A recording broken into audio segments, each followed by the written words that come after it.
Hello. So I'm going to be showing you how to get all the new Kitsune items, and then I'll also be showing you how I personally did them all solo. So, view the timestamps below to see exactly what you want. But so, there are 3 items: the Kitsune Ribbon, the Kitsune Mask, and the Fox Lamp. And then there's this Haki color that alternates from this light purple to this deep blue. The color is called Kitsune. And then there is also a title. It's called Tailed Beast, and it's the 177th title. The lamp, unfortunately, has no buffs for having Kitsune fruits. It doesn't scale with Kitsune, it's just purely sword. And this is what it looks like while holding it. It has a really cool particle effect, and it's pretty unique as it's like a lamp pole instead of an actual sword. The particle effect persists while on your back, and these fire orbs are from Kitsune, not from the lamp. So its very first move, note that I have nothing in sword and my accessory does not boost sword, and the sword has not been upgraded. The first move is Scorching Azure. You can hold it down to just shoot it out, and it looks really cool, though for some reason holding it down does not actually increase its damage or anything. So you shoot it out. There's a pretty small hitbox, then it sends the enemy around, slashing them multiple times before finally exploding. It does fairly high damage, and it also acts as like a semi-stun, because they can't move while being thrown around, but it also doesn't keep them still. The second move, Infernal Firestorm, actually has 2 forms. If you just tap it, you dash forward and blast your enemy, and then send them flying.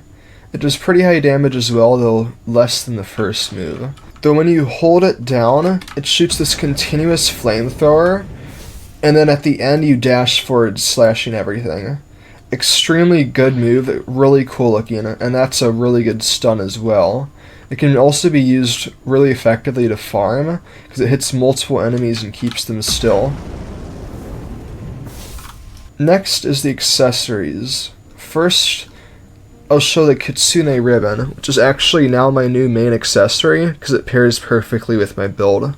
So the exact stats that the Kitsune Ribbon gives is 10% defense against Blox Fruits, 15% increased health regeneration, 30% faster run speed, +7 dash distance, 25% cooldown reduction to flash step, and 2,500 energy. This is an extremely good accessory if you don't want to do one-shot combos, and so you'd need a damage boost. The reason why it's perfect for my build is the 10% defense against Blox Fruits, which Cyborg, which I'm using, gives a 10% defense against everything besides fruit, so that pairs perfectly. The health regeneration is nice. The run speed goes perfectly with my running around spammy playstyle with Kitsune. Same with the dash and the teleports. In case you're curious like I was, I'll show you the difference between dashing with and without the +7 from Kitsune Ribbon. This is the dash distance without the Kitsune Ribbon on, and then this is it with it on. It's actually a pretty noticeable increase. Very good, especially paired with the movement speed. And here's the difference in health regeneration, with it off and with it on. Honestly, not much at all, but you can definitely see a difference there. The energy might seem pointless, though it actually has a really good pairing with a hybrid build. So, unfortunately, for so long, the only way to get stamina is from melee, which I still think they should have it so defense gives you melee, but that is not the case. So it's really hard to do a hybrid build, which is so weird because, like, the Fox Lamp is obviously supposed to be paired with Kitsune, but you can't put points in both fruits and sword, because you'll have no stamina. But with this, you actually can, because just this accessory alone gives you 2,500 stamina. So you can only put like 200 in melee and have all the stamina you'll need. So it actually is a really good pairing for a hybrid build. Next is the Kitsune Mask, which unfortunately doesn't look very good with my outfit. This accessory is actually really good as well. It gives 10% more damage on Blox Fruits attacks, 2 extra instinct dodges, 15% increased passive regen on a fruit meter, which is completely unique. It lets you have passive regen on every fruit, I believe, even if it doesn't normally have passive regen. So like Venom. And then it also increases passive regen of everything else. So I'm actually going to show you the passive regen. So that's the passive regen with it on. And this is it with it off. It's not a huge difference, though it's definitely noticeable. And then it also lets you see 50% better while in the dark sea. And then it also gives 750 health. Alright, so now I'm going to show you what it actually looks like with that vision enhance. So this is how it looks without it on. Pretty wobbly, hard to see. Though at daytime it's way easier to see now with the recent update.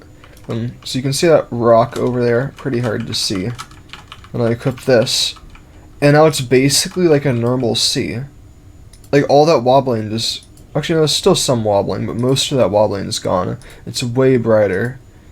It's just so much easier to see. So I get Kitsune Island to spawn is I join my VIP server, and then immediately set a stopwatch. And then when the server is 49 minutes old, I head out from the back of Tiki to the left. So you can see the sun up there. And so I'm to the left of the sun, facing between Thriller Bark and the sun. And you just continue heading out here. It's very important that you leave at 49 minutes using the Miracle Boat. If you have a boat with a different speed, you'll have to change your timing up. The reason why I do this is because when you're in the Tier 6 sea, as it's turning a full moon, the Kitsune Island is guaranteed to spawn. It doesn't matter how many players you have, and it's always the same. The moon will turn full at the 54-minute mark from when the server is created. So you want to make sure you're in the dark sea when the full moon comes out. Though the reason why I cut the time so short is I want to be in the sea as little as possible. Because if a terror shark spawns, it ruins your chances. Because he'll break your boats, knock you off, and you'll run out of time. Because if you die, you won't have enough time to get back. So I want to be sailing as little as possible to minimize the chances of a terror shark spawning. I've had around 3 goes where I've waited 50 minutes just to have it completely ruined and I have to restart because of a terror shark. It's about to churn. It churned, and there it is. I've done this 5 times and it happens every single time. So I can say certainly that it's like this. You go to the boulder in the middle and you activate it. Though, ironically enough, Kitsune is the best fruits to farm this, because you move absurdly fast. I recommend having the pilot helmet on, and then you can also run on water.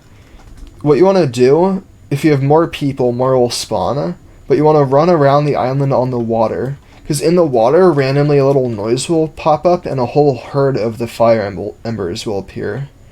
You can see, there are some. I ran past them, though. They will move extremely fast. It's really hard to catch them. And they also run through the floor, which is absurdly annoying. I really hope they change that eventually. So as you can see, there are actual materials in my inventory called Azure Embers. And you want to churn in 20 to the Azure Shrine. All of my items that I got were from churning in 21. I went the extra mile to 21 just in case, because I didn't want to mess up, because I don't know if it has to have some leeway. While churning in 21, I only got fragments from it once. And it's important to note that whenever you churn them in, it'll take all of your embers, no matter how much you have. So, and if you give it under 20, there's a pretty high chance for you to just get fragments. And you cannot get a repeat of the same item. So, once you get an item, you don't have to worry about you getting it again, which is pretty nice. As you can see, there's a timer on the top. It starts at around 5 minutes, and you can collect as many as you want during this time. As you can see, I've already gotten like a ton. Though this is actually a really good round. Normally I don't get this much, but I've always been able to get at least 20. Though it can be really hard to actually get that many if you're slow. You're going to want at the very least pilot helmet, because I don't think you'll be able to catch them without it. My friend, I did this once with a friend, and noticeably a ton more spawned. But he had both Mink V3 and pilot helmets, and he still struggled to get them. He only ended up getting like 10 while I got like 20. If you don't have Kitsune, which is understandable, Ice and Magma are really good too because you can run in water, but then you're going to want Mink and pilot helmet at least. Doe and Light are also pretty good pairings because you can fly around and roll in water at high speeds, though they definitely aren't as good as Kitsune. And if I had a Mink as well with Kitsune, I'd be going at light speed. If you have extras left over, you'll keep them and you can use them next time. And note that you also need 10 of these embers to upgrade the Fox Lamp. Oh, interesting. I have 25 embers, and it's not letting me collect any more. I did not notice this before, but it appears that 25 is the maximum amount you can have. Alright, and now the event's about to end. So as you'll see, the screen goes black, and it says the moon fades away. The island's still here and will remain here as long as you stand on it. Then when you go to the orb in the middle, you can't do anything with it. So you gotta make sure that you spend them before it goes away. I'm not actually sure if you can stay here until the next full moon. That would be interesting if it does.